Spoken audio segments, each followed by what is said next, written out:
Hello friends, welcome to my YouTube channel. और आज की वीडियो में हम पढ़ने वाले हैं मौर्योत्तर काल के बारे में। अपनी पिछली वीडियो में हमने मौर्य साम्राज्य के बारे में पढ़ा। मौर्य साम्राज्य के जो मेन शासक थे, जो महत्वपूर्ण सम्राट हुए हैं, अशोक के बारे में पढ़ा। और अशोक के साम्राज्य के पश्चात, यानी कि अशोक की मृत्यु के पश्चात जितने भी मौर्य शासक आए वो साम्राज्य विस्तार नहीं कर सके। धीरे धीरे क्या हुआ कि साम्राज्य घटता चला गया और अंतिम मौर्य शासक के टाइम पर तो ऐसा था कि सिर्फ पाटलिपुत्र तक ही सिमट कर रह गया था। ठीक है, मौर्य साम्राज्य। तो अंतिम मौर्य शासक यदि आपसे पूछा जाए तो अंतिम मौर्य शासक हमारे रहेंगे बृहद्रथ। ठीक है, और इनका शासनकाल रहेगा 187 से लेकर 185 ईसा पूर्व, यानी कि 185 ईसा पूर्व में मौर्य साम्राज्य का अंत हो जाता है और उसके बाद अस्तित्व में आते हैं ब्राह्मण साम्राज्य। तो ब्राह्मण साम्राज्य 3 हुए हैं, शुंग वंश, कण्व वंश और सातवाहन वंश। ठीक है, तो सबसे पहले कौन सा अस्तित्व में आया था? शुंग वंश आया था। और शुंग वंश के शासक, प्रथम शासक थे या संस्थापक कहे जाएंगे, पुष्यमित्र शुंग थे। पुष्यमित्र शुंग ने बृहद्रथ की हत्या करने के पश्चात 185 ईसा पूर्व शुंग वंश की नींव रखी। इन्होंने पाटलिपुत्र के स्थान पर विदिशा को अपनी राजधानी बनाया। अब यहाँ पर शुंग शासकों से जो क्वेश्चन बनते हैं, तो वहाँ से सबसे पहला क्वेश्चन बनेगा कि अशोक, जिन्होंने बहुत से स्तंभ बनवाए थे, ठीक है, शिलालेख बनवाए थे, तो अशोक द्वारा निर्मित 84,000 स्तूपों को नष्ट करने का कार्य पुष्यमित्र शुंग द्वारा किया गया था। परंतु फिर कहा जाता है कि पुष्यमित्र शुंग को अपनी गलती का आभास हुआ, तो उन्होंने सांची के स्तूप को फिर से बनवाया। यानी कि सांची के स्तूप को पहले उन्होंने नष्ट कर दिया, फिर उसका दोबारा से निर्माण किया गया। तो सांची के स्तूप का पुनर्निर्माण शुंग वंश में हुआ था। इसके अलावा उस टाइम पर भरहूत का स्तूप, विदिशा में गरुड़ स्तंभ का निर्माण किया गया। यानी कि अगर शुंग वंश की कला की, स्थापत्य कला की बात की जाए, तो भरहूत के स्तूप और विदिशा में गरुड़ स्तंभ का निर्माण शुंग वंश ने किया। और भरहूत स्तूप से एक और प्रश्न बनता है कि सबसे पहले इस स्थल का पता किसने लगाया था? तो कनिंघम ने सर्वप्रथम 1873 ईस्वी में भरहूत के स्तंभ का पता लगाया था। ठीक है, उसके बाद क्वेश्चन बनता है कि अशोक के टाइम पर क्या हो रहा था कि जो स्तूप होते थे उनकी घेराबंदी की जाती थी। जैसे ये स्तूप होता था और उसके साइड में बाउंड्री बनाई जाती थी, तो अशोक के टाइम पर ये बाउंड्री जो थी लकड़ी से बनाई जाती थी। पर पुष्यमित्र शुंग ने क्या किया, उसने इस लकड़ी के स्थान पर पत्थरों से ये बाउंड्री बनवाई थी। तो स्तूपों की घेराबंदी किससे की गई? पत्थरों से की गई। पहले किससे होती थी? लकड़ी से होती थी। उसके बाद आता है पुष्यमित्र शुंग ने पतंजलि द्वारा 2 अश्वमेघ यज्ञ करवाए। ठीक है, पुष्यमित्र शुंग ने पतंजलि द्वारा 2 अश्वमेघ यज्ञ करवाने का कार्य किया था। अब इसके बाद आता है और क्या कार्य किए गए इस समय पर? इस समय में मनु द्वारा मनुस्मृति की रचना की गई। ठीक है, मनुस्मृति की रचना कब हुई? शुंग वंश के टाइम पर हुई थी। किसने की थी? मनु ने की थी। ठीक है, अब इस टाइम पर कुछ यूनानी आक्रमण भी हुए, तो उसका वर्णन हमें कहाँ से देखने को मिलता है? तो गार्गी संहिता के अनुसार पुष्यमित्र शुंग ने यवन के सेनापति डेमोड्रेयस को पराजित किया। ठीक है, गार्गी संहिता के अनुसार डेमोड्रेयस को पराजित करने का कार्य पुष्यमित्र शुंग ने किया था। और मालविका अग्निमित्र जो पुस्तक है, इसके रचयिता हैं कालिदास।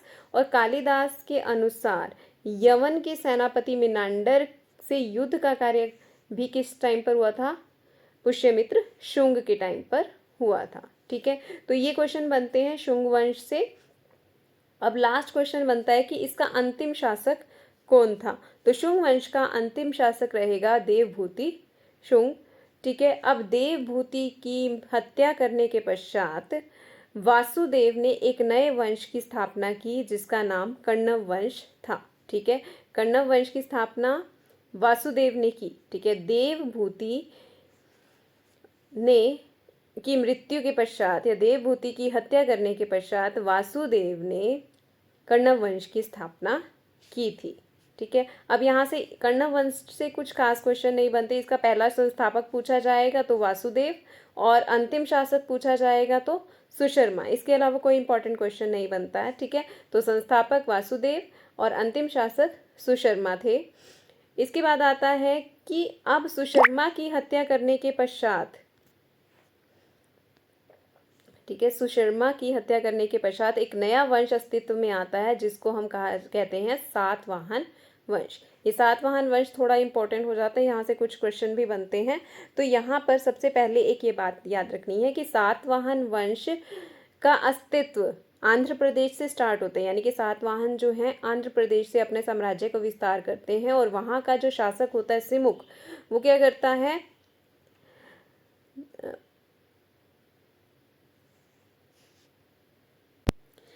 देवभूमि की हत्या करने के पश्चात वो क्या करता है, सातवाहन वंश की स्थापना करता है। अब यहाँ पर एक और बात याद रखनी है कि यहाँ की राजधानी जो रहेगी वो प्रतिष्ठान रहेगी या पैठन रहेगी। पर एक और पॉइंट याद रखना है कि अमरावती भी इसकी राजधानी थी सातवाहन वंश की, पर ये प्राचीन राजधानी थी।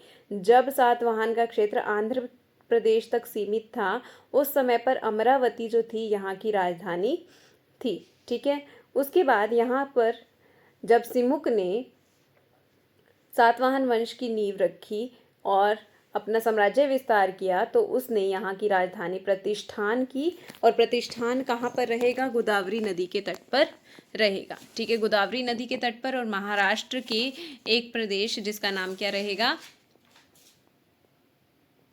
छत्रपति संभाजी नगर, महाराष्ट्र में ये स्थान रहेगा जिसका नाम प्रतिष्ठान या पैठन है, ठीक है।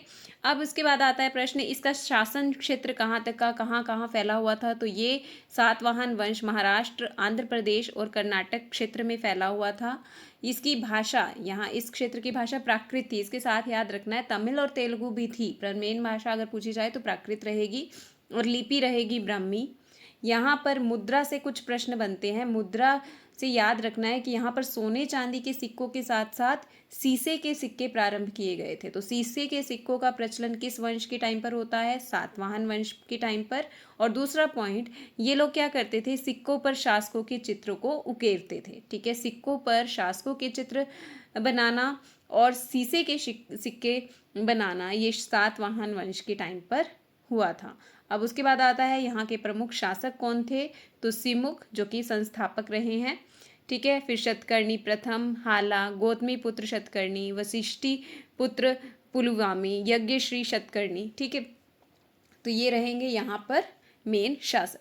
यहाँ पर एक और पॉइंट आता है कि ये जो सातवाहन वंश था ये कैसा था, मतलब यहाँ पर जो राजवंश थे वो पितृसत्तात्मक थे कि मातृसत्तात्मक थे। तो याद रखना है कि ये जो थे शासक जो थे ये यहाँ पर माता को महत्व दिया जाता था और राजा जो थे अपने नाम से पहले अपनी माता का नाम लिखते थे। जैसे गौतमी पुत्र शतकर्णी, तो गौतमी शतकर्णी की माता का नाम रहेगा और उन्होंने अपने नाम से पहले अपनी माता का नाम रखा। तो यानी कि माता को महत्व दिया जाता था। पर इसके साथ साथ याद रखना है कि साम्राज्य का शासन हमेशा पुत्र ही निभाता था, यानी कि राजा कौन बनता था, पुत्र ही बनता था। तो पितृसत्तात्मक भी रहेगा। मातृसत्तात्मक इसलिए कह सकते हैं माता को महत्व दिया जाता था, पर यहाँ पर शासन पुरुष ही करते थे, ठीक है। अब आ गया अगला पॉइंट। यहाँ पर वो कह रहा है कि सातवाहनों ने ब्राह्मणों को कर मुक्त कर दिया था, ठीक है। अब सातवाहनों को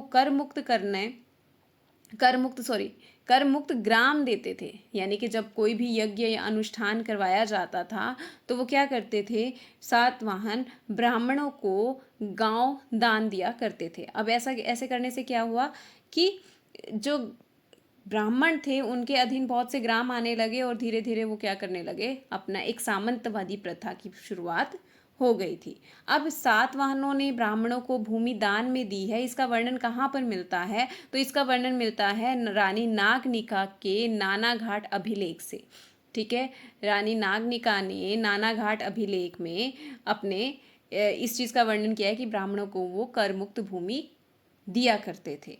नेक्स्ट आ गया कि अब इस टाइम पर बौद्ध धर्म का प्रचार हो रहा था। और बौद्ध धर्म की कौन सी शाखा का हो रहा था, महायान शाखा का ये लोग प्रचार कर रहे थे। तो याद रखना है कि सातवाहन वंश के टाइम पर महायान शाखा का प्रचार हो रहा था। नागार्जुन अमरावती बौद्ध संस्कृति का केंद्र बन रहे थे और पश्चिम में कार्ले चैत्य का निर्माण कार्य पूरा किया गया। कार्य चैत्य, चैत्य क्या होता है? चैत्य ऐसा बौद्ध स्थान होता है जहाँ पर बौद्ध भिक्षु जो हैं क्या करते हैं, अपनी साधना करते हैं। ठीक है, चैत्य। और विहार कहाँ होते हैं? जहाँ पर वो विश्राम करते हैं। चैत्य जहाँ पर वो अपनी साधना करते हैं। और पश्चिम दक्कन में कार्ले चैत्य का निर्माण कार्य सातवाहनों के समय पर पूरा किया गया। नेक्स्ट आ गया, गौतमी पुत्र शतकर्णी ने 2 गुहा लेख नासिक की गुफाओं में बनवाए। गुहा लेख के निर्माण का वर्णन कहाँ पर आता है? गौतमी पुत्र शतकर्णी द्वारा नासिक की गुफाओं में गुहा लेख बनवाए गए थे। ठीक है, तो this was all about Satavahana वंश। ठीक है, यानी कि अगर पूछा जाए कि मौर्य साम्राज्य के पश्चात कौन सा वंश अस्तित्व में आया, तो आंसर रहेगा शुंग वंश। शुंग वंश के बाद कण्व वंश, और कण्व वंश के बाद सातवाहन वंश अस्तित्व में आया।